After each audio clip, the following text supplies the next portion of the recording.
Ցանկացած մեծ բան ծնվում է այդ երկու էներգիաների միքսից։ Գործարար ենք դառնում, որտեղ ուզում ենք ստեղծենք։ Ես չեմ ուզում հաղթանակ ցանկացած գնա։ Այդ ամբողջ թվերի մեջ մենք մարդ ենք։ Ոչ մի կառույց իմ կարծիքով մենակ կանացի կամ մենակ տղամարդկային էներգիայի վրա չի կարող զարգանալ։ Հա, ցանկացած ձևով պետքա նպատակին հասնես։ Կանացի էներգիայի դերը իմ որոշումների մեջ։ Իմաստը նա է, որ այդ գործողությունը իսկապես լինի, քան երևա։ Այ գործարը պետքա կարողանա գնալ ռիսկի։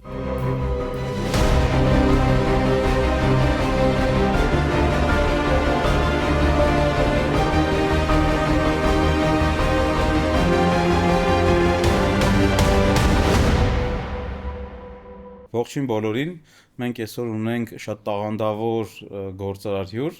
եւ նաեւ շատ գեղեցիկ։ Իմ հյուրն է Մարիամը Կաչաչյան, Մարիամ Էկոստեպ ընկերության համասեփականատերն է եւ իհարկե Կլուբ Կապիտալ ակումբի գործարար է։ Միանգամից ուզում եմ հարցնեմ, ինչ ես դու Կլուբ Կապիտալի այդքան շատ սիրում, որովհետեւ քո պոստերի մեջ վերջի պոստը տարել էր մեր ծննդյան օրվա միջոցառումից հետո ու երևում է քո հարգանքը սեր ակումբի նկատմամբ։ Հա, շատ մեծ հարգանք ու սեր կա Գրիգոր ջան եւ ակումբի նկատմամբ եւ այն մարդկանց նկատմամբ, ովքեր կերտել են ու կան այդ ակումբում։ Դու ես քո թիմակիցներն են ու դա ինչ որ ուղակի չի բխում նրանից, որ կլուբի անդամ լինել ինձ համար ինչ որ ռեյտինգային հարց է եւ այլն։ Ես ինձ զգում եմ պատկանելիության տեսանկյունից բավարարված այս ակումբում։ Այսինքն այս ակումբում հավաքված են մարդիկ, ովքեր հնարավոր է կիսում են կամ չեն կիսում, հիմնականում կիսում են այն բոլոր սկզբունքները, որը ես ունեմ իմ կյանքում, իմ բիզնեսում, իմ կանացի փիլիսոփայության մեջ, ու ես ուղակի, շատ բանալնի ասված, ես ինձ լավ եմ զգում այս մարդկանց մեջ։ Նաև հիշում եմ դու ակումբի միջոցառումների որակի մասին էիր մի անգամ անդրադարձել, որակի։ Որակը այդ գիտես ոնց է ակումբում, ոնց որ դու տանն ես, այդ տնական այդ մակարդակը կա, անմիջական, հա, բայց միևնույն ժամանակ դու ինչ-որ մի հատ հարթակի վրա ես, բարձր հարթակի վրա ես, մի հատ հարթակ է, որտեղ որ ինքը բարձր է, բայց բարձրից դու ոչ մեկի չես նայում։ Դու իրար ես տեսնում նույն հարթության վրա, հավասարության վրա, այդ ֆրանսիացիների ասած էգալիտեն, լիբերտեն բան զգացվում է մեր ակումբում, ինձ շատ է դուր գալիս։ Դե դա փոխադարձ է, ակումբում էլ քեզ են շատ սիրում, Յուրիին են շատ սիրում։ Եվ այն բիզնեսը, որը դուք անում եք, մի քիչ կուզենամ բիզնեսից պատմես, որովհետև առաջի հայացքից թվում է, թե կնոջ համար բիզնես անելը ինքը շատ բարդ է կամ անհնար է, ոնց ստացվեց, ոնց ստեղծեցիք, ոնց կայացրեցիք եւ այսօր փաստացի արդեն 3 երկրում գործունեություն եք ծավալում ու բավական մեծ ընկերություն եք սարքել։ Էկոստեպը, մեր Էկոստեպ կանաչ էներգիայի լուծումներ, հիշում եմ այդ անունը ոնց ընտրեցինք, առաջին լոգոն ոնց արեցինք, հետո ռեբրենդինգը ոնց արեցինք, արվել է ամբողջությամբ իմ ու ամուսնուս կողմից, ոչ թե ինչ որ մեկը արել է եւ մյուսը օգնել է կամ օժանդակել է, այլ չոր լեզվով ասած 50-50 արվել է միասին, երկուսով արել ենք, մինչեւ այսօր երկուսով անում ենք։ Ստեղծվել է 2017 թվականին։ Ձեր ամուսնությունից հետո, չէ՞։ Հա, մենք ամուսնացանք 16 թվականին։ Իմ աղջիկը ծնվեց 16 թվականին եւ 16 թվականին մենք գնացինք առաջին էքսպոին, Դուբայում Wetex էքսպոներ, ալտերնատիվ էներգետիկայի հետ կապված, ու արդեն 17 թվականին Էկոստեպը կար որպես արդեն ընկերություն ծավալում։ Շատ մեծ փորձություններ ենք հաղթահարել եւ հաղթահարում, շատ մեծ պրոյեկտներ ենք հետաքրքիր արել։ Ես մարքետոլոգ եմ, Յուրին վայեննի ֆինանսիստ է։ Մենք իրար շատ ենք լրացնում։ Ինյանի գաղափարը, որ դու մեզ սովորացրել ես, ինքը կարեց օրյան իմ մեջ էլ է մտել։ Իրականում այդ տենց կա։ Ես ունեմ նենց հատկություններ, որ Յուրին չունի, Յուրին ունի նենց հատկություններ, որ ես չունեմ, ու մենք մի հատ իդեալական զույգ ենք բիզնեսում։ Շատ իդեալական։ Այդպես այսօր մենք անում ենք տարեկան տասնյակ մեգավատների պրոյեկտներ, համագործակցում ենք խոշոր հարկատու հանդիսացող մեծ արտադրողների, արտահանողների հետ։ Այս պահին շատ հետաքրքիր պրոյեկտ է ընթանում Սիգարոնի հետ, Մարիաննայի, Դարգետի եւ լիքը արտադրող ընկերությունների հետ ունենք համագործակցություններ, շարունակում ենք այդ համագործակցությունները անել։ Ինչի՞ եմ ես շարունակել բառը շեշտում, որովհետեւ ես ու Յուրին մեր թիմի հետ միասին իհարկե կարողացել ենք ստեղծել մի հատ վստահության մակարդակ, որ մեր հաճախորդը միշտ հետ է գալիս։ Ու այստեղ իմ նպատակը չի, որ ես պատմեմ, թե մենք այսքանով ավելի շատ ենք արել, քան շուկայում խաղացող այլ ընկերություն չէ մեր նպատակը, իմ ու Յուրի հասնելն էր այն վստահության կետին, որը մենք ունենք հիմա։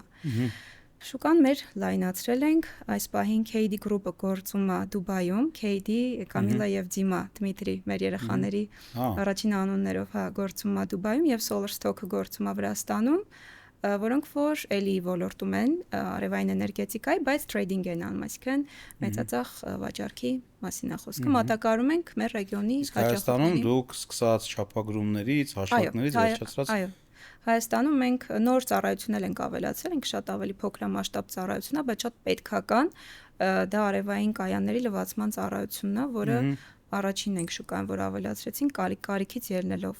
արդեն այդպես Գրիգոր ջան։ Ընտիր, ես նկատում եմ, կողքից նայում եմ, դե շփվում ենք, ես իրոք տեսնում եմ, որ ձեր մոտ այդ թիմային խաղը կա, քո եւ Յուրիի մեջ, ու նաեւ նկատում եմ, որ դու կանացի մասը, այդ բիզնեսի կանացի մասը շատ պինդ է սպառում։ Ես երբ որ ասում եմ կանացի էներգիա, ես հասկանում եմ բիզնեսում եւ կյանքում առատության էներգիան, որովհետեւ կանացի էներգիան ինքը sense օվկիանոսի նման լցվում է, sense իրանով լցնում է տարածքը, եւ դա ամեն տեղ է, օրինակ, չգիտեմ, ես բիզնես եմ ունեցել, որտեղ մենակ տղամարդիկ են աշխատել, վաճառքի թիմ է եղել մեծ, ու էներգիան լրիվ ուրիշ է, նույնիսկ ինտերիերը, ամեն ինչ է տարածքի մեջ ուրիշ է, երբ որ մի հատ կին է մտնում, մի կին է ավելանում, ծաղկաման ավելանում, այո, ծաղկամանը մի հատ ավելանում, կոֆեն հյուրասիրում բան, այո, կոֆե է ավելանում ու էներգիան է փոխվում, էներգիան, այո, եւ կա sense նույնիսկ թես մետաֆիզիկայի մեջ, որ կանացի էներգիան տալիս է բիզնեսին, մարդուն առատության, այսպես ասած հիմքը, իսկ տղամարդկային էներգիան զարգացման, նվաճելու, առաջ գնալու հիմքը, ու այն օրը իդեպ Ջերբաշյան Տիգրանի հետ հանդիպում ունեինք ակումբում, Տիգրանը շատ կարևոր միտք ասեց, ասենց վերցրեցի, ասեց կանացի գործառույթությունը իմ դիտարկմամբ ավելի էֆեկտիվ է երբեմն, քան տղամարդկային գործառույթությունը։ Այս իմաստով կուզենայի քո կարծիքը լսեի։ Ավելի էֆեկտիվության հետ կապված նա Գրիգոր, երբ կինը գործում է, ինքը ուղակի գործում է։ Ինքը չի մտածում, ես գործում եմ այսպես, այս պահին, այս պրոյեկտում կամ առհասարակ բիզնեսում, որովհետև դրա տակ թաքնված է այս անալիտիկան, այս ստատիստիկան, այս։ Այդ ես չեմ ասում այն մասին, որ կինը չունի նույն ինտելեկտի մակարդակը, որ այդ ամեն ինչը չվերլուծի։ Наоборот, կինը երբեմն շատ ավելի բարձր ինտելեկտի մակարդակ ունենում, քան տղամարդը, իհարկե նա այս դեպքերում ամենայն հարգանքով բոլորի նկատմամբ։ Քո ասացի մեջ կներես, էլի միտքդ հիշի, քո ասացի մեջ ճշմարտություն կա, ես ուզում եմ ասեմ, մեր ընկերությունում BDG-ում, որտեղ մենք տարեկան մի քանի հազար ուսանողներ ենք ունենում, ովքեր իրանց վրա աշխատում են, գալիս են, մեր ուսանողների 99% աղջիկներ են։ Պատկերացնում ես 99% զարգացող, հա։ Այն ինչ լինելու աշխատուժի շուկայում մոտակա, չգիտեմ, մի 5 տարի հետո, ինձ թվում է կանանց տեսակարգշիռը շատ մեծ է լինում։ Հա, իդեպ հիմա էկոստեպն էլ այդ թեմայից շահվում եմ, բայց էկոստեպն էլ գտնվում է այն փուլում, որ նոր sales team-ի հավաքագրման ժամանակ մենք հանգել ենք նրան, որ ավելի շատ աղջիկների ենք վերցնելու։ Հա։ Արդեն այդ վեկտորը փոխվում է, ինչ-որ գենդերային։ Ինձ անգել էին ձեր sales team-ից մի քանի օր առաջ, դեպ ուզում եք ես feedback տայի, հա։ Ով է։ Տղա էր, հեսա անունը կհիշեմ քեզ ընթացքում կասեմ։ Հա, բայց հետաքրքիր էր, տենց խոսացինք։ Կա ինչ-որ նեգատիվ դրական։ Չէ, նեգատիվ չկա, իհարկե feedback կա, հետո քեզ կտամ եթերից դուրս։ Շարունակենք կնոջ թեման։ Հա, իհարկե։ Կինը երբ որ գործում է բիզնեսում կամ առհասարակ գործում է, այս մասին էի ասում, ինքը գործում է ուղակի, անկախ նրանից ինչ ինտելեկտի մակարդակ ունի եւ այլն, ոնց ասեցի, իմ կարծիքով այս գալիս է կնոջ էքսկլյուզիվ հատկությունից, որը մայրանալու հատկությունն է։ Դա, օքեյ։ Երբ որ կինը որոշում է մայրանալ, ես որպես 2 երեխաների մամա եմ ասում, զուգահեռ գործարար, երբ որ կինը որոշում է մայրանալ, ինքը չի մտածում բոլոր այն հնարավոր խնդիրների, առողջական, ֆինանսական, կենցաղային եւ այլն, բոլոր խնդիրների մասին, որը հնարավոր է այդ գահղիության ընթացքում կամ մայրանալուց հետո։ Կինը մի հատ հատկություն ունի, այն ձիերին, որ սպորտային խաղերի ժամանակ այդ հագցում են կաշվից այդ փրթիկները, կտորները բլայնդերներ են կոչվում։ Կինը ունի հատկություն այդ բլայնդերները հագնելու ու ոչ թե չիմանալու, ոչ թե չհասկանալու ինչ խնդիրներ կա իր շուրջը, ինչ կարա լինի, այլ ինքը այդ դրանք հագնելով տեսնում է մի հատ կետ, այդ նպատակն է։ Այս դեպքում կնոջ այդ էքսկլյուզիվ հատկության դեպքում իր երեխան է։ այն ընտանիքը, որ ինքը ունենալու է մի քանի տարի հետո ինքը այդ պատկերացում է, ինքը այդ երազում է եւ այլն։ Ու նույն ձև կինը գործում է, ես ամեն դեպքում նույն ձև գործում եմ բիզնեսում։ Երբեմն ինձ յուրին անվանում է շատ իմպուլսային մարդ, բայց դա ոչ թե ինչ որ չմտածված անկապ իմպուլսների մասին է, այլ ես եթե կա նպատակ, որը ես պատկերացնում եմ վիզուալ, տեսնում եմ ես այդ նպատակը, ես այդ բլայնդերները հագնում եմ ու վсё, ես գնում եմ մենակ այդ ուղղությամբ։ Այսօր այն վիճակն է, որ այնքան խոչընդոտներ կան, այնքան ֆորս մաժորներ, օրենսդրություն, չգիտեմ, սթաֆ եւ այլն, Չինաստան, պատերազմ էս կոմենկոն, որ եթե մենք դնենք բիզնեսում սկսենք անընդհատ այդ խնդիրները դնել մեր առաջ ու վերլուծել, չգիտեմ ինչ, գործարարի իմաստը որն է ստեղծելը, չէ՞։ Մենք գործարար ենք դառնում, որտեղ ուզում ենք ստեղծենք։ Մենք չենք կենտրոնանա այդ ստեղծելու վրա։ Մենք կորցնենք մեր կրեատիվությունը, շուկան կշեղվի, կկորցնենք այդ շուկան ու վсё, էլ չենք մենք կոչվի գործարար։ Ընտիր, այդ դեպքում մի հատ հարցի մասին քո կարծիքն է հենց հետաքրքիր։ Դու ասիր, որ նպատակը դնում ես ու գնում ես նպատակը։ Կա կարծիք, որ նպատակը արդարացնում է միջոցները, այսինքն կարելի է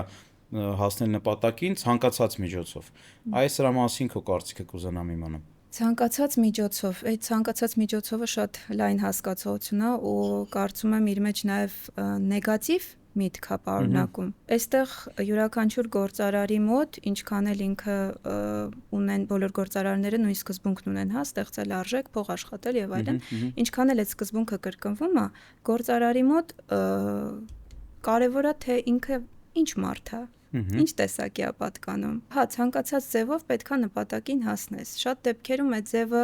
մյուսներին անարգելու միջոցով է կամ ինչ-որ ֆինանսները այլ կերպ բաշխելու միջոցով է, որ ինչ-որ մեկը տուժում է եւ այլն, այդ սկզբունքը մեզ մոտ բացառված է։ Իմ կարծիքով, ես ուզում եմ լրացնելով քո խոսքը ասեմ, նպատակի համար ծախսված միջոցները, այսպես ասած, լեգիտիմ են մենակ այն դեպքում, եթե դրանք ավելի փոքր են, քան բուն նպատակը։ Երբեմն մարդը նպատակ է դնում եւ այդ նպատակից 10 անգամ մեծ միջոցներ է ծախսում։ Ցոյը սենց երգ ունի, ասում է, ես կարամ հաղթեմ եւ ունեմ, ես չեմ պլատից, но я не хочу победы любой ценой։ Ես չեմ ասում հաղթանակ ցանկացած գնով։ Ահա։ Յուրաքանչյուր գործարարի մտքում կարան լինեն հազարավոր մտքեր, նպատակներ, իդեաներ, ինքը այդտեղ ֆիլտրում է, թե որտեղ ինքը ունի օպտիմալ բոլոր միջոցները, որ կարա կիրառի այդ նպատակին հասնելու համար։ Այո։ Իդեպ ես ուզում եմ նշել, որ մենք այս հաղորդման ընթացքում եւս նախատեսել ենք նվեր մեր այն ընկերների համար, ովքեր ամենալավ հարցերը կգրեն, ովքեր ամենալավ մեկնաբանությունները կգրեն, կամ կամփոփեն մեր ոդքասթը, մի հոգու կընտրեմ ես, մի հոգու կընտրես դու, ես իմ կողմից կնվիրեմ այս գրքերից մեկը, այսպես, կամ այլ բիզնես գիրք, իսկ Մարիամը ես կնվիրեմ կնոջ դեպքում Aries Signature brand-ից, մեր նորաստեղծ brand-ից ցանկացած պայուսակ, որ տվյալ կինը կհավանի եւ տղամարդուն կնվիրենք էկոստեպից LED լուսավորության սարքավորում։ Իսկ եթե տղամարդը ասի ես հաղթել եմ, բայց ես ուզում եմ պայուսակ, որ նվիրեմ իմ կողակցից, շատ ավելի լավ։ Այդ տղամարդը երկու պայուսակի արժանի ուրեմն։ Մեկն էլ իր համար։ Հա։ Որպես տղամարդ։ Կա տղամարդի պայուսակներ ունեք, հա, շուտով կլինի։ Դե մի քիչ էլ պատմի այդ բիզնեսի մասին, ոնց որ դա ավելի նոր է ու դու ես, չէ՞, հիմնադրել։ Հա, Aries Group-ը ինքը միանգամից երկու ուղղությամբ հիմնադրվեց։ Aries Creative People ընկերությունը, որը մարքեթինգային ընկերություն է, իր մասին շատ բան չկա պատմելու, իսկ Aries Signature-ը ինքը իմ ոնց որ փոքր երեխաս լինի։ Ես այդ բրենդի տակ, բրենդի համար շատ մեծ սեր եմ դրել ու ահռելի էմոցիաներ կան իրականում այդ բրենդի հետ կապված, իր տակ թաքնված։ Signature-ը պայուսակների արտադրության մասին է։ Պայուսակներ են արտադրվում ու ոչ սովորական, իրանք դիզայներական, ունիկալ պայուսակներ են, կաշվի արտադրանք։ Մոտավորգնային սեգմենտը։ Սկսվում է 100,000 եւ պլյուսից։ Այստեղ չի վաճառվում, հա, այստեղ չի վաճառվում, արտադրությունը Հայաստանում ինքը Made in Armenia է, բայց այս բային համագործակցում ենք Աստանայի մուլտիբրենդային խանութների եւ Տաշկենտի մուլտիբրենդային խանութների հետ։ Շատ կարևոր բան ասացիր, ես կուզենայի մի քիչ այդ թեման մենք փորենք, էլի։ Ասացիր, որ բիզնեսը նման է քո երեխայի, այս նոր ընկերությունը։ Այս կարծիքը շատ է հնչում գործարարներից, որ բիզնեսը նման է իրանց երեխայի, իրանք այդ բիզնեսը ստեղծել են, մեծացնում են։ Հարց, արդյոք կապը բիզնեսի հետ եւ կապը երեխայի հետ, երբ որ մենք նմանացնում ենք, այդտեղ մենք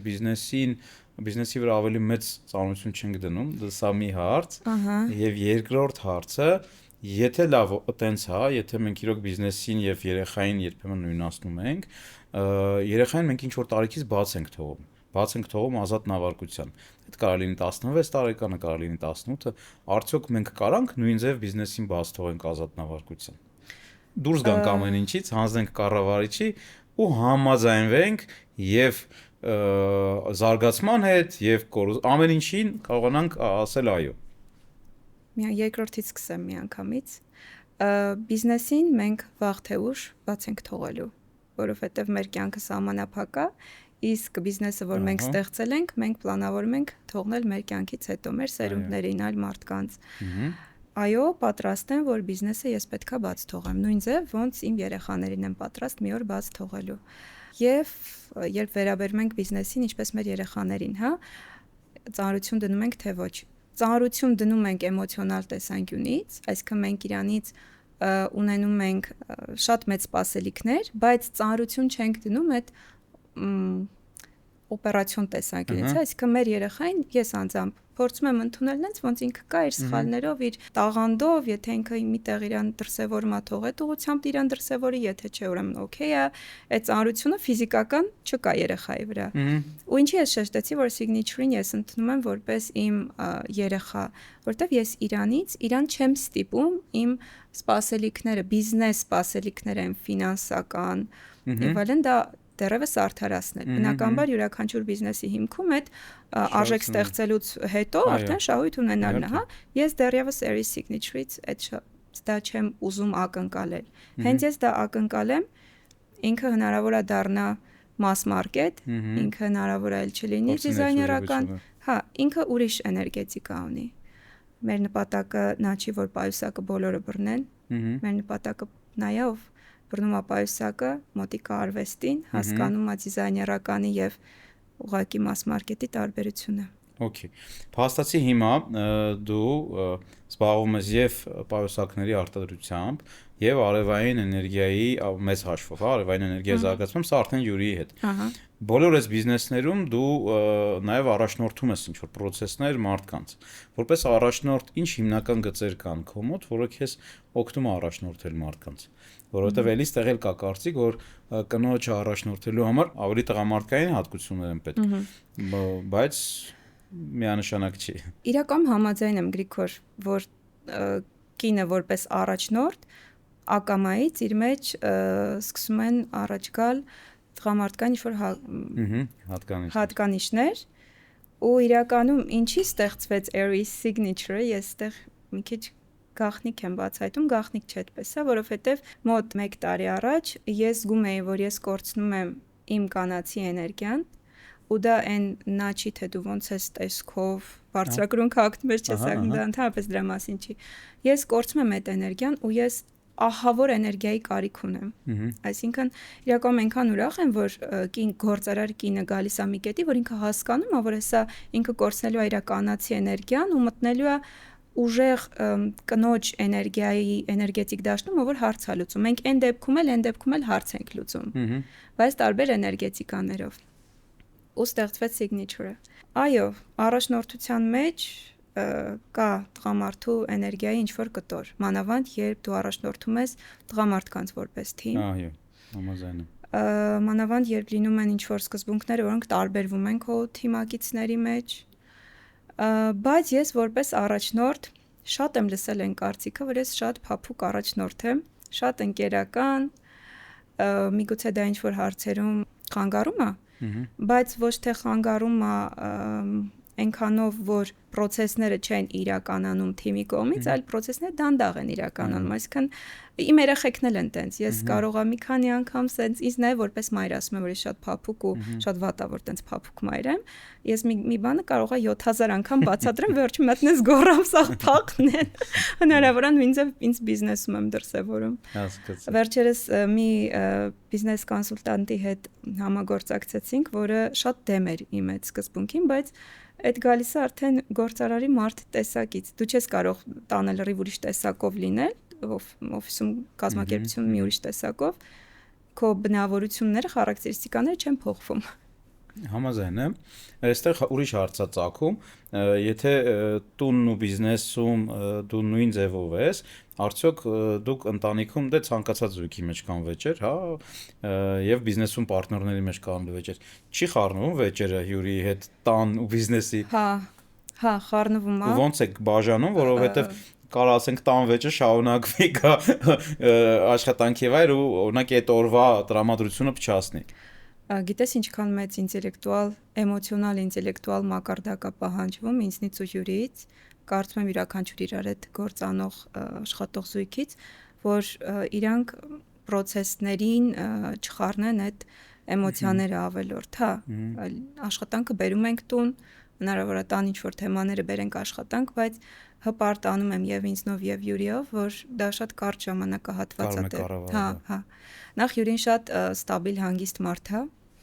Ես եմ շատ էմոցիոնալ մարդ։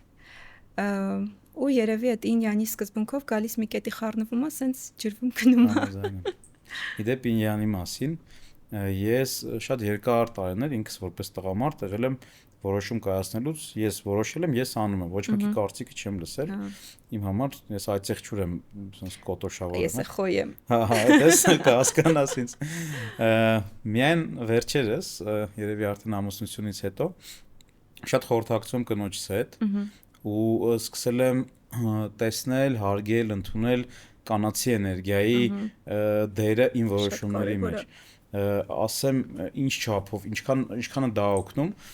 տղամարդկանց մոտ բիզնեսի ընթացքում երբեմն տպավորություն կա, որ ինչ անում ես դու քո տղամարդկային էներգիայի հաշվին ես անում, բայց երբ որ կանացի էներգիան էլ է միանում այդ process-ին, այդ ոնց որ երկու տարերքներ իրար հետ միասին գործեն ու հետո երբ որ վերլուծեցի, հասկացա, որ կյանքում ցանկացած մեծ բան ծնվում է այդ երկու էներգիաների միքսից, հա, մարդը առհասարակ ծնվում է կանացի տղամարդկային էներգիաների միքսից ու եթե դու քո կնոջ հետ, քո կողակցի հետ կարող ես ներդաշնակ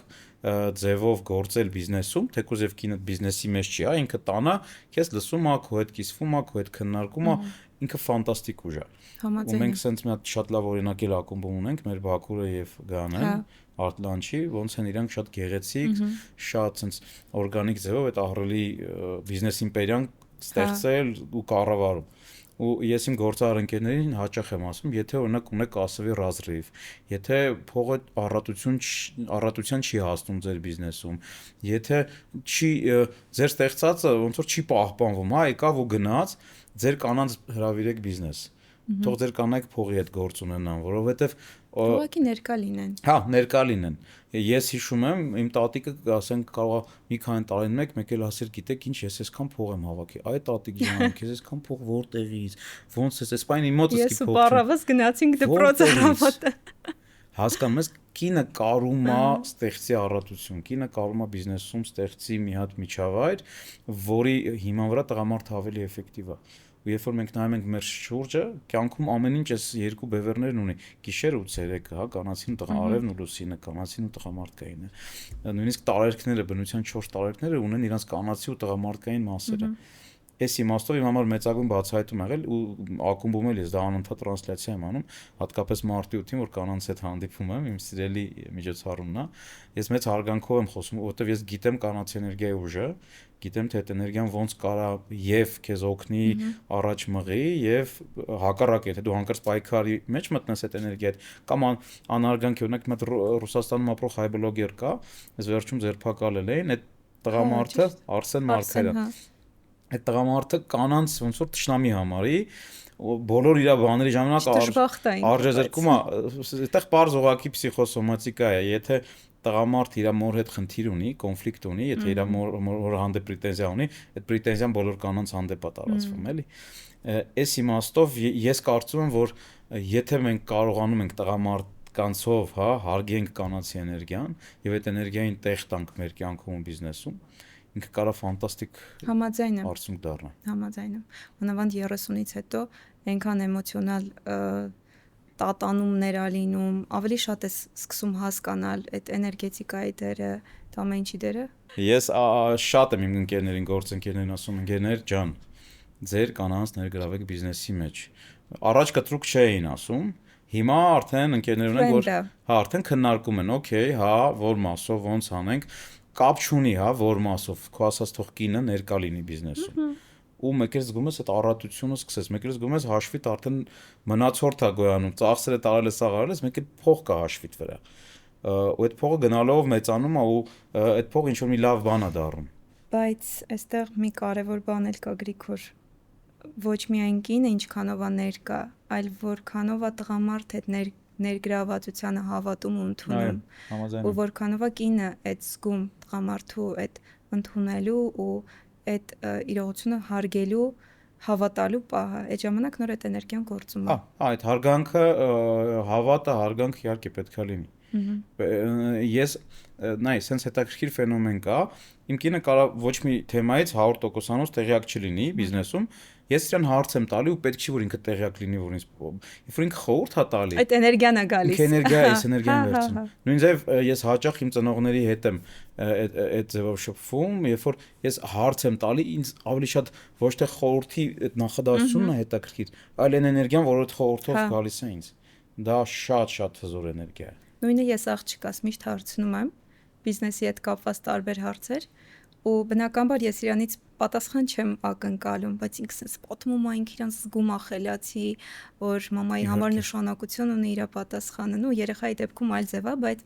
այդ այլ էներգիան էլի գալիս է ու դու ես իրան էներգիա տալիս։ Այո, Երբ որ դու ուզում ես իհարկե մեծացնել այն մարդուն, ով վաղը քո բիզնեսի կամ այլ բիզնես է սկսելու։ Համաձայն եմ։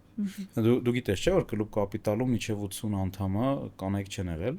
Մենք սկսել էինք Խմորեղենի գործանող կին կար, չէ՞։ Ալինան էր, ինքը սկսելուց, երբ որ մենք սկսեցինք, Ալինան կար, հետո որ մենակ տղամարդիկ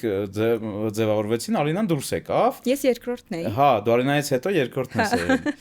Հետո որ Ալինան եկավ, արդեն դու էլ եկար, Վալյան եկավ, տենց ու շատ կարևոր որոշում էր դա ակումբի կյանքում։ Ոչ մի կառույց իմ կարծիքով մենակ կանացի կամ մենակ տղամարդկային էներգիայի վրա չի կարող զարգանալ։ Ու մենք երբ որ այդ փոփոխությունը արեցինք, ակումբի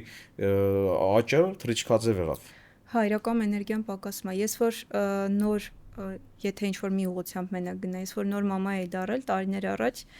ինչ որ մամաների ակումբ կար, անընդհատ թեմաներ հետաքրքիր եւ այլն, բայց այդ ինձ պահող էներգիա չկար, ինչքան էլ այդ թեմաներ իմ համար հետաքրքիր էին, պետք էին երեխային զարգացնելու առողջության հետ կապված, բայց ինձ ոչ մի բան, բացի այդ թեմայից չկարողացավ պահել, բնականաբար դուրս եկա։ Կարծում եմ հենց այդ էներգիայի պակասն է եղել։ Ոնց որ օրինակ երեխային մեծանալու ու զարգանալու համար եւ պապայի էներգիան է պետք եւ մամայի էներգիան է պետք, ու հոգեվերության մեջ այսպիսի բան կա, որ մամայի փոխանցած հատկությունները դրանք այլ են, պապայի փոխանցած հատկությունները դրիվ այլ են։ Պապան փոխանցում է նպատակ, իմաստներ կյանքի, առաջնորդություն, առաջ գնալ, իսկ մաման փոխանցում է այդ առատությունը, այդ այն որ երեխան կարա իրան զգանենց ոնց մամայի փորի մեջ։ Այդ մամայի փորի մեջ լինելը երեխայի ամենաառատ պերիոդն է կյանքի։ Դրանից առատ բան, նույնիսկ sense հոգեվերլուծության մեջ տերմին կա, որ երեխան ծնվում է, ասում են դրախտից ինքը դուրս եկավ։ Փախուս դրախտից, որովհետև դա այդ միջավայրում երեխան ունի 100%-անոց բոլոր ռեսուրսները իր համար։ Իսկ կյանքում էլ եթե այդ առատությունը որպես pattern իր մոտ կա, ինքը կյանքում էլի ստեղծում է ինչ-որ տեղ, որտեղ էլի ինքը իրան առատության մեջ ազգում, շատ հետաքրքիր ֆենոմեն է։ Ու ասում են, քեզ զգում ես ոնց որ մորդ փորի մեջ։ Չէ, տենց իհարկե խոսքը։ Առասարակ իմ կարծիքով կյանքի սկզբի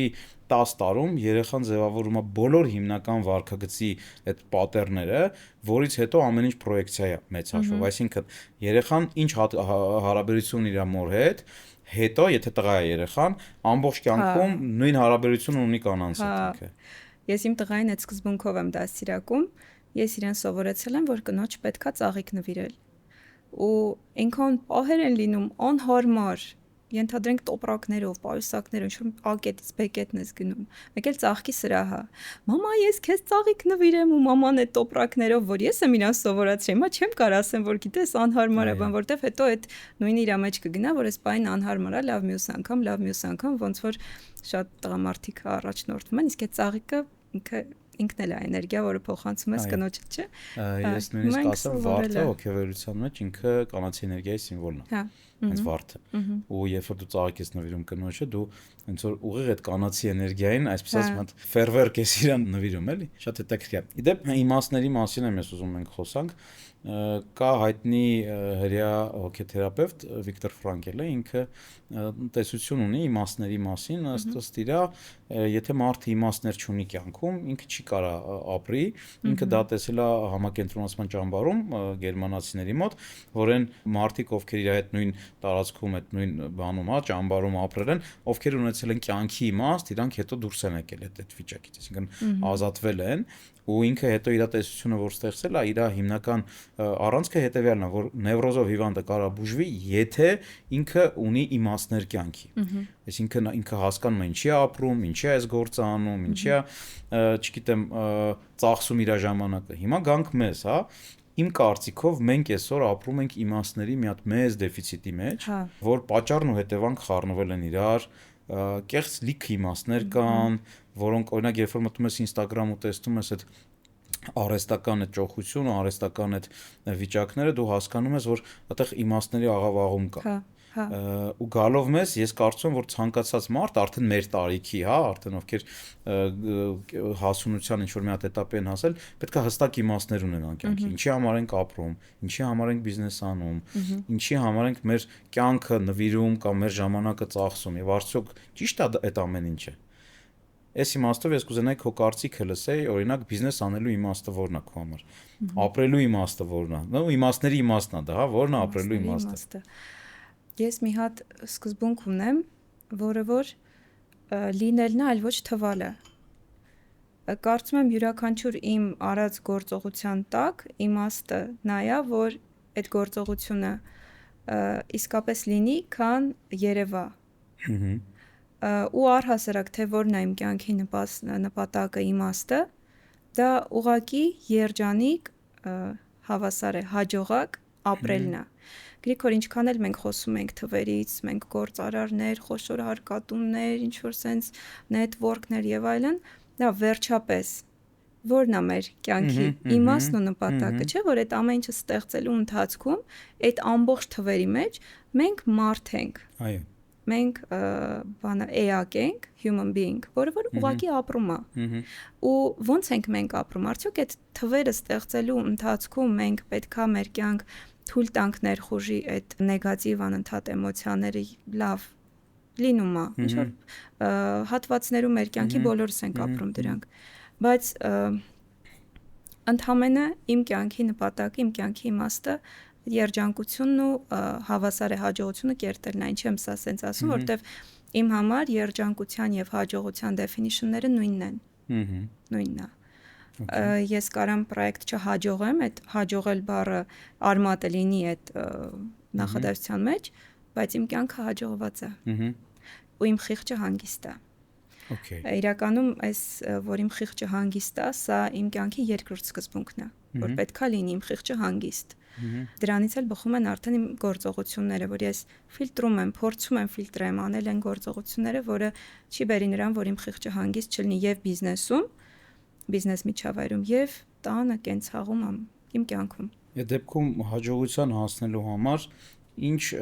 աշխատող արդեն թեզեր դու ունես, չեմ ասում հաջողության բանաձև, որովհետև շատ արժեզրկված է այդ արտահայտությունը, հենց թեզեր, որոնց դու եկել ես, ու ելի ուզում եմ ընդգծեմ, որ երբ որ մենք խոսում ենք մեր սեփական փորձից, կա կարծիք, որ սեփական փորձ, երբ որ ես ասում եմ, պետք է բոլոր դռները բացվեն, մարդկանց ակաժները, աչքերը պետք է բացվեն, ես հակառակն եմ ասում։ Սեփական փորձը դա սեփական փորձ է, իմ կյանքում աշխատել է, ու մեկ ուրիշի կյանքում ընդհանրապես կարա չաշխատի։ Դրա համար մեր ունկնդիրներին ես այս մեսեջը ուզում եմ փոխանցեմ, երբ որ մենք ասում ենք սեփական փորձ, դա նայեք մեր լոկալ փորձը։ Եվ այդ լոկալ փորձը կարա օգնի, կարա չօգնի։ Դրա համար ես մեր բոլոր գործարարներին այս հարցը տալիս եմ, որ սեփական փորձերի մի հատ sense փունջ լինի, ու մարդը իրանը գտնի։ Հիմա այս հարցիդ պատասխանը ես կարող եմ տալ լիքը ձևերով, լիքը բաների մասին պատմել, որը որ հիմնված է իմ սեփական փորձի վրա, որի տակ որ թաքնված են ինչ որ պրոյեկտի մասին խնդիրներ, դրանց լուծման ձևեր եւ այլն եւ այլն, բայց վերջերս զբոսնում էի կենտրոնով, մտա եկեղեցի, պատարագ էր ու պատարագի ընթացքում արդեն վերջն էր, երբ Տեր հայրը վերլուծում է, ու վերլուծում էր վախի, թե ինչա վախը իրանից ներկայացնում։ Վախը հավատքի բացակայությունն է։ Երբ դու ինչ-որ բանից վախենում ես, այդ նույնը խնդրում եմ զուգահեռ պատկերացնենք բիզնեսում, հա։ Երբ որ ինչ-որ արդյունքից վախենում ես, process-ից վախենում ես, դա խոսում է քո հավատքի բացակայությունից։ Okay։ Ու այդ մի նախադասություն այնքան այն մեջ մտել, որ հիմա ես քեզ կարամ պատասխանեմ։ Հաջողության հասնելու բանաձևերից մեկը հավատքն է։ Այո, հավատալն է։ Ոնց ես դու վիզուալ դա պատկերացնում, ոնց էս process-ները բնականաբար երբ մենք ունենք ինչ-որ նպատակ, չգիտեմ, թվային, ինչ-որ product-ի տեսքով եւ այլն, հա, մենք իրան պատկերացնում ենք յուրաքանչյուրս։ Ու դրան անցնելու process-ներն էլ ենք պատկերացնում, լիքը force majeure-ներով, բանով ամեն ինչով իրա։ Ու երբ որ դու այդ քայլերի հերթականությանը հավատում ես, ինքդ քեզ ես հավատում, այդ երևի կեսը արդեն թռնում ես այդ process-ների։ Okay։ Իսկ եթե չկա այդ հավատը, եթե ինչ-որ մեկի մոտ կա կասկած դա գործարարի մասին չի իմ կարծիքով այդ դեպքում այդ մարդիկ լինում են կարիերիստներ էլի ամենայն հարգանքով որտեվ բիզնեսը չէր լինի առանց այդ կարիերիստների իրանք լինում են կարիերիստներ ստաբիլ հիմնական աշխատավարձով իրանց travel-ներով եւ այլն ու առանց այդ վայրի վերումների որովհետեւ իրանք ունեն ռեալ պատկերացում ինչ կարան իրանք տան ինչքան կարան վերցնեն բայց այդ process-ների հետ հավատքը իրանց մոտ բացակայում է։ Okay, իսկ հավատալով դու ռիսկը կչացնում ես, թե ինքը նույնն է։ Եթե դու օրինակ մի պրոյեկտի հավատում ես, ռիսկը կա, հա։ Նույնն է մնում։ Նույնն է։ Խոսքը կա է ռիսկը գործի կեսն է։ Հիմա սա այդ հավատքի մասին է։ Ահա, այսինքն ռիսկ պլյուս հավատ։ Այդ բլայնդերների սկզբունքն է, որ ասացի այս ձիերը հակնում են։ Դու գիտես, որ իրանք կան շուրջ բոլոր այդ ռիսկերը, դու իրանք գնահատում ես, էլի եմ ասում, սա ինչ-որ ինտելեկտի պակասի մասին չի, հա, խոսքը։ Դու կարաս մի նպատակ դնես, փորձես դրան հասնել առանց բլայնդերի, որտեվ ինքը ինչ-որ կարճաժամկետ թեթև նպատակ է, մի նպատակ դնես, ասես չէ, ես այս նպատակը հələ չեմ դիտարկում, որովհետև ես գիտակցեցի այս հնարավոր խնդիրները, մյուս նպատակը այդտեղ կա նաև իրատեսության գործոն, էլի, Գրիգոր ջան։ Շատ լավ։ Ես կուզենայի քո կարծիքը նաև լսեի նրա մասին, որ իմ կարծիքով գործարարը ինքը կարող է մատերիան շատացնի։ Մի միավոր ակտիվը, որով ինքը բիզնեսը սկսում է, ժամանակի ընթացքում դառնում է 1000 միավոր ակտիվ։ Գործարարը այն մարդն է, կարող է այն ֆոկուսնիկի նման կապիտալը մի միավորը, ասենց Գարի Պոտերի այդքան էլ հեշտ չի լինում, բայց հա։ Այ կարաս ինձ ասես, ոնց ես մտածում, որն է գործարարի այն հատկությունը, որի արդյունքում դու բազմացնում ես ոնց է Քրիստոսը մի հատ ձուկը 5 ձուկը սարքում 5000 ձուկ, հա։ Այդ ինչ է լինում, ինչ քիմիա է լինում այդ արանքում, երբ որ քո ձեռքը 5 ձուկ է անգնում, դու այդ 5 ձուկը սարքում ես 5000 ձուկ։ Այդ ինչ հատկություն է։ Գործարարի նախ քո կարծիքն էլ հետո կուզեմ լսել։ Okay։ Գործարարի միանգամից միաժամանակ մի քանի process-ներ ակտիվացնելու գործարկելու ունակությունն է ու այդ process-ների մեջ տարբեր ձեռքեր մտցնելու ունակությունն է, հա, որ թիմի գաղափարն է այդտեղ, եթե տենց չոր նայենք զարգացնելու, նաև network-ի արկայությունը, որը էլի թիմի մի մաս կարա կազմի այդ network-ը, գալիս կպնում է թիմին պրոստը դրսից արտաքինից։ Okay, հետաքրքիր է։ Լավ, ես իմ կարծիքը ասեմ, հետո նորից կարծիքներով փոխանակվենք։ Ես հենց եմ մտածում, որ ցանկացած միավոր ակտիվ, օրինակ ես բաժակը, հա, ինքը ինչ որ գին ունի, ենթադրենք 1000 դրամ, հա, գործարարը ունի օգտագործելու 3 ճանապարհ։ Մեկը վատնելն է, օրինակ գցեցի ես բաժակը, մեկը ծախսելն է, օրինակ տվեց ինչ որ մեկին, ասեցի սրա տեղը մի բաժակ ջուր տվեք, ջուրը խմեցի ու պրծաֆես ակտիվը եւ երրորդ տարբերակը ներդնելն է։ Առաջին հերթին գործարարը ակտիվը ավելացնելու համար պետք է կարողանա ներդնել այդ ակտիվները, բայց դա շատ կարևոր հետաքրքիր բան կա։ Ցանկացած մարդ ունի ակտիվներ, ցանկացած կյանքի, եթե մարդը ողջ է, ինքը ունի ակտիվներ կամ կապիտալ, հա, այս դեպքում նույնացնում եմ։ Այդ մեր ժամանակն է, ուշադրությունն է եւ մեր էներգիան է։ Ես իմ բազային ակտիվները, եթե կարողանում եմ չվատնել, չծախսել, այլ ներդնել, սա առաջի ճանապարհն է, որ ինքը կարա շատանա։ Ներդնել ասելով իրանք իրար են, օրինակ, հանդիպում կազմակերպել եւ սուրճ հյուրասիրել։ Դա ներդնելու ձև է եւ այդ հանդիպման ժամանակ ինչ որ հարց քննարկել։ Բոլոր ակտիվները ունեն այս կիրառման 3 ձևերը։ Իհարկե, քո ասացի նման ներդնելու ժամանակ գոյանում է ռիսկ։ Կարա ամբողջությամբ ինքը կորի, կարա ինքը շատանա։ Այ գործարը պետքա կարողանա գնալ ռիսկի։ Նաև հավատը այս ներդնելու պահին նույնպես նպաստում է, որ հաջողելու հավանականությունը մեծանա, այսինքն այդ կշեռքը չլինելու ու լինելու թեքվի դեպի լինելու կողմ։ Բայց օրինակ եթե վատնում եմ, ինչքան էլ հավատում եմ, որ ինքը չի աշխատելու, այսինքն որպեսի ակտիվը շատանա, ես պետքա այդ 3 ձևերից մեկով իրան ներդնեմ։ Իդեպ ես կլուբ կապիտալի անդամավճարի մասով եմ այս գաղափարախոսություն դրել, որ անդամավճարը ինքը ներդրում է գործարարի կողմից այն մեծ community-ի մեջ, որին ինքը պատկանում է, եւ գործարարը այդ community-ից կարա վերցնի ոչ թե որ անդամավճար են վճարել դրա դիմաց ինչ որ բան եմ, չէ, ինքը ներդրում է անում մի հատ մեծ կապիտալի մեջ, որից կարա ինքը 1-ին 1000 վերցնի։ Ներդրման ֆենոմենը կայանում է նրանում, որ դու 1 միավոր դնելով կարաս սարքես, չգիտեմ, 1000 միավոր նոր ակտիվ։ Դեպ Քրիստոսը երբ որ ավելացնում է 5 ծուկը, հա, ինքը այդ արանքում շնորհակալություն է հայտնում։ Սա շատ հետաքրքիր բա, ինքը Աստծուն, հա, իր հորը շնորհակալություն է հայտնում, որից հետո բազմանում է։ Հետևաբար իմ հաջորդ կարծիքը նա է, որ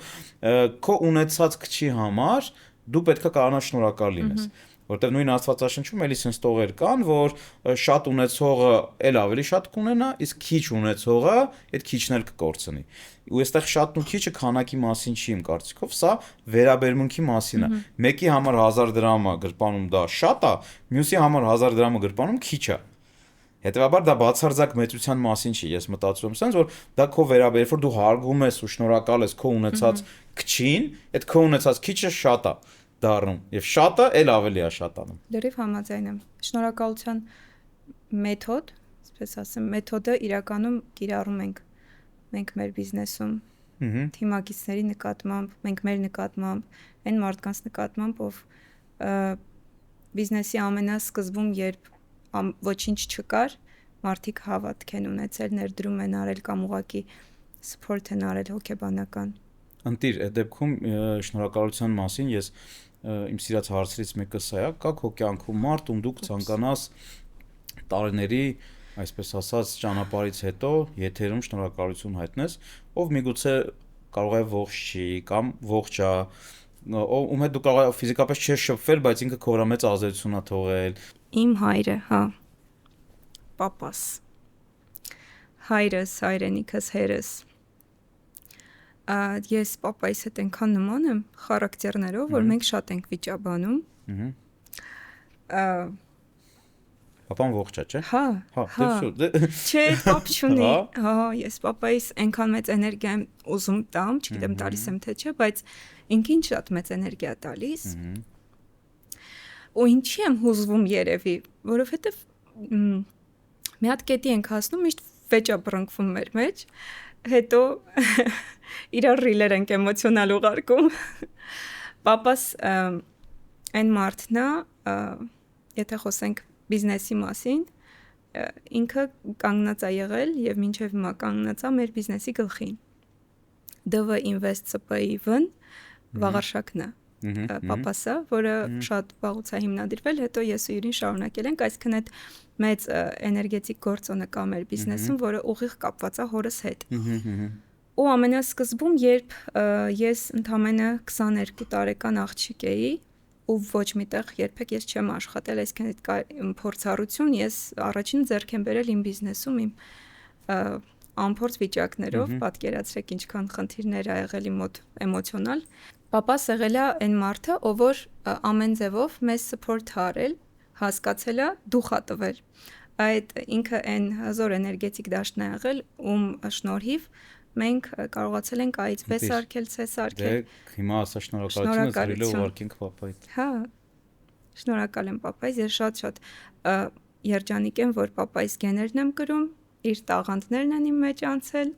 ու ազգանունս Մեյրոյանը, նաև Մեյրոյան։ Հա, հասկացա։ Շատ լավ։ Շատ լավ։ Okay, բայց մամաս որ տնա կնեղվի է, ոչինչ լավ։ Մամային էլ շնորհակալություն ասենք։ Մամ ջան, քեզ էլ եմ շատ սիրում, այս կամերան է։ Այո։ Ընտիր, ես էլ ուզվեցի իրականում։ Okay, Սևակը sense ես Սևակ շատ եմ սիրում, ու Սևակի մարդ հապի մեջ ժողովածուն կարելի ասել գրեթե բոլոր բանաստեղծությունները անգիտ գիտեմ։ Եվ Սևակը մի հատ sense խոսք ունի, ես իմ բոլոր հյուրերին այս հարցը տալիս եմ, ինքը ասում է, կյանքի վճռական բոլոր պահերին միշտ լռում են մի քանի վայրկյան, այսպես է նաև բաժանվելիս եւ կարճ են խոսում բաժանվելիս, նաև հապշտապ։ Այդ բանաստեղծություն բաժանման մասին է,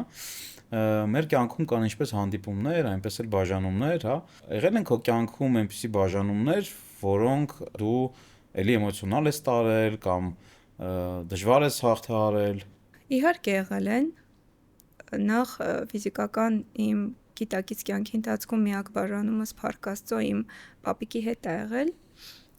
Փառք Աստծոն միակի հետ կապված, ես պապիկիս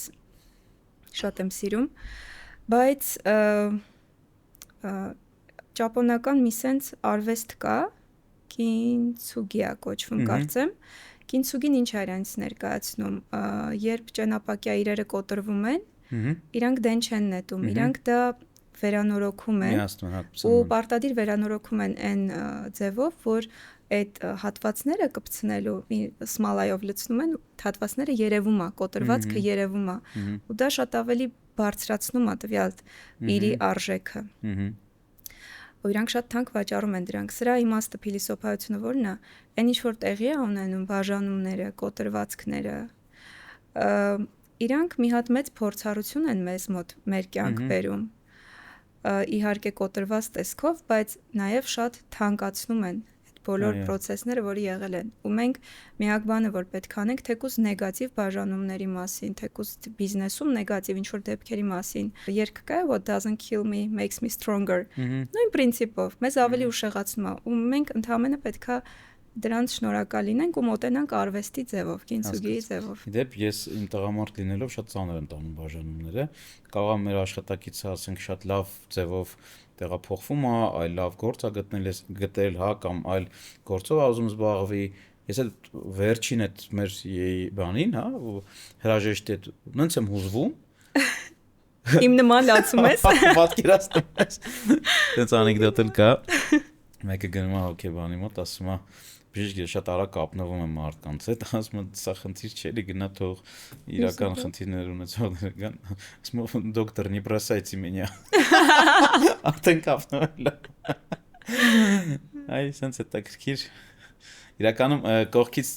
երբ որ մենք նայում ենք, տարբեր օրինակ ինձ նայող մարդը կարող է մտածել մարդը ընդհանրապես էմոցիաներ չունի, ինքը շատ փակ է, շատ քարից է, հա, բայց այդ տենց չի, մեր բոլորի մեջ է շատ էմոցիոնալ օվկիանոսներ գոյություն ունեն ու այդ օվկիանոսները իրանք ասենց երում են, էլի երբեք։ Ինձ էլ որ նայում են գիտեն, ես այնքան բան եմ, շատ կենսաղիտ, իրական տենց էլ փորձում եմ լինել, բայց ես ինչքան շատ եմ երգում, պարում, ուրախանում, տվյալ պահին, նշանակում այնքան շատ ինչ որ բան կա դրա տակ թաքնված, որ ես փորձում եմ բերել ինչ-որ հավասարակշիռ կետի հասցնել իմ երգի պարի միջոցով։ Իդեպ ես ցանկանում շնորհակալություն հայտնեմ մեր ակումբի այն իմ ընկերներին, ովքեր 6 տարի առաջ հավատացին իմ իդեային, համախմբվեցին ու մենք միասին այս ճանապարհը անցանք։ Ես միշտ հատուկ հարգանքով եմ խոսում բոլորի հանդեպ, հատուկ միշտ երևի չկա տենց նոր միջոցառում կլինի նոր տարի, կլինի ակումբի ծննդյան արարողությունը, առաջի իմ կենացը, առաջի իմ հարգանքն ու շնորհակալությունը իմ ընկերներն են։ Կան մարդիկ, ովքեր ինչ որ պատճառով հիմա մենք միասին չենք, հա, ակումբում չեն իրանք, բայց դա կապ չունի, իմ համար բոլոր այդ անուն ազգանունները 25 հոգու իմ սրտի մեջ, իմ հոգու մեջ sense հստակ դրոշված է ու կլինի, չգիտեմ, 100 տարի էլ անցնի, ես անկախ նրանից մենք միասին կլինենք, առանձին կլինենք, ես մի շնորհակալ եմ այդ մարդկանց։ Եվ կուզենայի շնորհակալությունս փոխանցեի ընկերներ ջան, տա Աստված, որ մենք միասին լինենք, բայց ամեն դեպքում եթե չլինենք էլ միշտ ես ձեզ հարգանքով ու շնորհակալությամբ եմ հիշելու։ Ապրես։ Սենց։ Մարիամ, իսկ մենք երևի թե արդեն այն կարգավիճակում ենք, որ կյանքից կարանք որոշ հետևություններ անենք ու խորհուրդանք նաև մեզանից մի սերունդ ներքև երիտասարդներին, բայց որպեսզի այդ խորհուրդալը միշտ անշնորհակալ գործ է, ես ասեմ, որպեսզի մենք այդ նույն սխալը չգործենք, ես կուզենայի, որ դու խորհուրդ տայիր հենց ինքդ քեզ 15 տարի առաջվա Մարիամին։ Ինչ խորհուրդ կտասես քո դիտակետից, այսպես ասած։ 15 տարի առաջ ես 15 տարեկան էի ու գիտար ուսիս գնում էի պիոներ պալատ գիտարի։ Ինձ տենց եմ հիշում։ Պատկերացրի հիմա դու այդ պալատի դեմը կանգնել ես քո այս տարիքում ու գալիս ես դու 15 տարեկանում, մի պահ ասում ես կանգնի։ Հա։ Ես քեզ Պասլանյա ունեմ, ինչ կասեիր իրան։ Ես շատ եմ նեղվել բոլոր տեսակի անարդար իրողություններից ու դա ավարտվել է միայն այդ նեղվելու մակարդակի վրա։ Իսկ թե ինչ եմ ես դրանցից սովորել, ես նոր եմ ծոր հիշում իրավիճակը, սովորում, վերլուծում ու նույնը փոխանցում իմ աղջկան, որ 9 տարեկան է։ Միգուցե այդ ուղղությամբ մի քանի խորհուրդ կտայի ավելի ճիշտ վերլուծելու իրավիճակը։ Ես այնքան լավ խորհրդատու եմ ունեցել իմ մաման։ Ես յուրաքանչյուր իմ կյանքի եղած հատված իր հետ կիսվել եմ, թեկուզ ամենաբարդ բաները, որ երեխաները սովորաբար թաքցնում են, դրա համար իդեպ մամայիս եմ շատ շնորհակալ։ Ու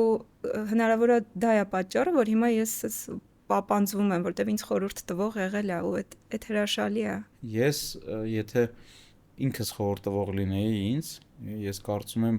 առաջի խորհուրդը որ կտայի դա բիզնեսով զբաղվել ավելի վաղ տարիքից, որովհետև ես բիզնեսի առաջի քայլերն արել եմ երևի 23 տարեկանում, 24 հաշվապահական ընկերություն եմ հիմնադրել առաջինը։ Հիմա մենք օրինակ ակումբում բիզնես դպրոց ունենք, որտեղ երեխաները բիզնես են սկսում անել 8-9 տարեկան հասակից։ Կատալիստը, չէ՞։ Կատալիստը, հա, կողջիկները հաճախով։ Արձակուրդ ենք վերցել, հիմա նորից կհաճախի, հա։ Ընտիր։ Ու այդ երեխեքը նենց պրոյեկտներ են ստեղծում, նենց ձյաններ են գեներացնում։ Ես իհարկե մենք մեր տարիքում այդ հնարավորությունը չենք ունեցել, բայց թեկուզ եւ ինչ որ մի բան փորձել, ինչ որ մի բան վերցնել ակետից բեկետ փորձել վաճառել, այդ կարելի է ժամնել ցանկացած տարիքում, էլի։ Եվ ես բիզնես եկել եմ մասնագիտությունից, այսինքն հաշվապահ եմ եղել, հաշվապահական ընկերություն եմ բացել, որի դեպ ամենատարածված մոդելն է բիզնես ստեղծել, որ դու մասնագիտությունից բիզնես ես դարձնում, բայց նաև եւ տարածված մոդելն է եւ զսպող մոդելն է, այսինքն եթե դու այդ մասնագիտականից չես տրանսֆորմացիոն բիզնեսմեն չես դառնում, դու միշտ ունենում ես մի հատ ընկերություն, որը ունի օրինակ 20 հաճախորդ ու վերջ, հա, իրավաբանական ընկերություն ես բացել, հեշտ է այդ քայլ անելը մտնել բիզնես, բայց մասշտաբանալը շատ դժվար է, որովհետև դու պետք է քո մեջ նաև սկսես զարգացնել գործարարին։ Հետևաբար ես խորհուրդ կտամ մեր այն տարիքի երիտասարդներին, ովքեր որ ուզում են իրոք բիզնես անեն, գտնեն մի միջավայր, որտեղ բիզնեսի մասին են շատ խոսում, որտեղ բիզնեսով են ապրում, բիզնեսով են շնչում եւ ինչ որ փորձել ես բաժակը ակետից վերցնել, բեկետում փորձել վաճառել։ Իդեպ տենց բիզնես արել ենք 15 տարի առաջ, էլի գիտարի տեղը մի հատ աղջիկ կար, որ ասեց իր ավելի շուտ սկսեի բիզնեսը։ Ինքը կարուձև էր անում։ Ես էլ ինչ որ նետվորք կար, որտեղ հնարավոր էր վաճառել այդ ձմեր պապիկի պարկերը, որ մեջը լիքը կանֆետներ է, այդ զակուպը բան կտոր մտոր ես էի անում, տանում էի, ինքը կարում էր այդ պարկերը, հետո տենց իրացնում էինք, 2000 դրամ փող էինք աշխատում, ասես մեզ վերջն էինք զգում։ Հետաքրքիր, իդեպ գիտարի հետ կապված շատ հետաքրքիր պատմություն ունեմ ես, որ ասում ես գիտար, ես միանգամից այդ պատմությունն եմ հիշում, 5 տարեկան էի, փող էի հավաքել 10 ռուբլի, որ գիտար առնեինք ինձ։ Ժամանակ ռուբլի, դու այդքան հին ես։ Դուք կներեք։ Այո, 2000, ասում 2000, չէ՞, ես 84 թվին եմ ծնվել, դա 89 թիվն էր, 90 թիվը դպրոց չէր գնացել։ 10 ռուբլի հավաքել էինք ու Պապայիս հետ գնացի այդ գիտարի խանութ, որ գիտար առնեմ, պարզվեց գիտարը չկա, վաճառվել է կամ տակից էին ծախում այն ժամանակ այնպես բան կար։ Ու այդ 10 ռուբլին պապան ասեց՝ «Արի քեզ կիմանու առնեմ»։ Պատկերացնում ես, ու գնացի կարատե։ Ու ես այնքան շնորհակալ եմ կյանքին, որ այդ գիտարը վերջացել էր այդ խանութ։ Եթե ես այդ տարիքում այդ գիտարը առնեի, ես հələ երեխա եմ։ Ուզում էիր նվագել։ Դու էիր ուզում թե պապան։ Չգիտեմ, ես չեմ հիշում, ընդհանրապես էմոցիոնալ ես հիմա էլ սլուխ չունեմ, ես հիմա այսինքն եթե այն ժամանակ գիտար, հիմա ինչ որ միտեղ տենց միջակ երաժիշտ պետք է լինեի, հասկանում ես։ Ու այդ դիպվածը, որ չկար այդ խանութում գիտար, փոխեց իմ ամբողջ կյանքի ճանապարհը։ Ես գնացի կարատեի ու մինչև օրս ես արևելյան մարտարվեստով եմ զբաղվում ու դա իմ անհատի ձևավորման առնվազն 30%-ն է։ Լրիվ այսօրվա Գրիգոր Առաքելյանի, չգիտեմ, 30%-ը դա արևելյան մարտարվեստից ձևավորված անհատն է։ Ու ես այնքան շնորհակալ եմ կյանքին կամ այդ գիտար առնողներին, Ջորջան, ձեզ էլ եմ շնորհակալ, որ այդ գիտարը առել եք այդտեղը, որտեղ իմը չէր հաստատ։ Եվ հակառակն էլ կա, ինչ որ միտեղ, ինչ որ մի երիտասարդ վստահ եմ գնացել որ կիմանո առնի, կիմանո չի եղել։ Դες արել։ Հա, ես եմ արել։ Հիմա լսելու է գա հետևից։ Ահա, չէ, բայց ինքը գիտարա առել։ Ու այսօր ասենք հայտնի երաժիշտ է, ինչ որ բենդի գիտարա առնա ինքը ու շատ երջանիկ է։ Դրա համար իմ կարծիքով ստեղ նաև հետևություն կա անելու, որ կյանքին վստահել է պետք, երբեմն կյանքը Այդ ավելի լավ։ հավատի մասին է ինչ որ ասում էի։ Հա, համաձայն եմ։ Իդեպ երբ որ մենք վարձանում ենք 4 հարկ, միջև այստեղ դու ամեն հարգում ասում ես քեզ վստահում եմ, ես չգիտեմ մենք ուրենք ենք։ Ինչա խոսալու, ինչա խոսացնելու։ Իդեպ այո, մենք այստեղ երրորդ հարգում գրածա բաղնիկ, մենք այդ մոնտաժի ժամանակ կդնենք, նույնիսկ այդ տեսնելով Մարիամն ասեց, ես մեկա վստահում եմ։ Մենք բաղնիկում ոդկաստ Այո, ոդկաստ անենք, բայց 4-րդ հարգում մուտքի վրա գրած էր տղամարդիկ, այդտեղ Մարիամն ասեց։ Ու ես եմ մտնում։ Հա, ես էլ չեմ վստահում։ Կանացի էներգիա են քննարկում։ Այո, կանացի էներգիա ու փոխեցինք այդ ամբողջ տղամարդկային աուրան։ Դե շնորհակալ եմ Մարիամ ջան, շատ հետաքրքիր, նաև էմոցիոնալ, նաև կյանքից, բիզնեսից, հիշողություններից խոսացինք, ես շատ ուրախ եմ, որ այն ինչ մենք խոսում ենք, սա կարա տարածվի ու մեր կանացի գործարարությունը ավելի շատ կլինի, հատկապես կին գործարարները, ովքեր կցանկանան կլուբ կապիտալին միանան, իմացեք, որ այս հատուկ հարգանք եւ հատուկ վերաբերմունք ունեմ կանացի գործարարության հանդեպ ու բիզնես արեք, ձեր ամուսինների հետ արեք, ընտանիքներով արեք, բոլոր հնարավոր ձևերով, որտեղ կա կանացի եւ տղամարդկային էներգիայի մասնակցություն, այդ ամեն ինչը կարա ծաղկի, զարգանա եւ ուժեղանա։ Շնորհակալ եմ, Յուրիին բարևներ։ Այսօր հենց նպատակային եմ մենակ քեզ հրավիրել, որ մենք մենակ այդ կանացի թևը զարգացնենք, որտեղ Յուրին կարող է մեր շեղել։ Յուրին ինքը ֆինանսիստ է, էլ վայենի դիսցիպլինայով։ Այո։ Դե, շնորհակալ եմ։ Քեզ նույնպես Շատ հետաքրքիր ու էմոցիոնալ պատկաստ ունեցանք։